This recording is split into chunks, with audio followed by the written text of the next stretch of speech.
எத்தனை நாள் உண்மை ஒன்றை மறைத்ததுண்டு.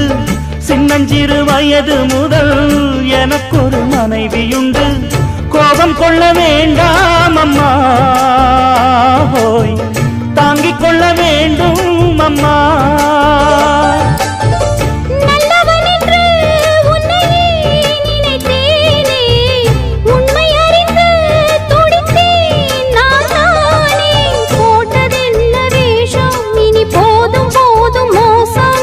நான் சொன்ன சம்சாரம் எந்தன் சங்கீதம், இதை கண்டு கொள்ள முடியாமல் ஆர்ப்பாட்டமா? தண்ணீரிலே முகம் பார்க்கும் ஆகாயமே, நல்ல பன்னீரிலே நீராடும் பூந்தோட்டமே. இன்னார்க்கு இன்னார்தான் சாமி சொன்னதம்மா, கல்யாணம்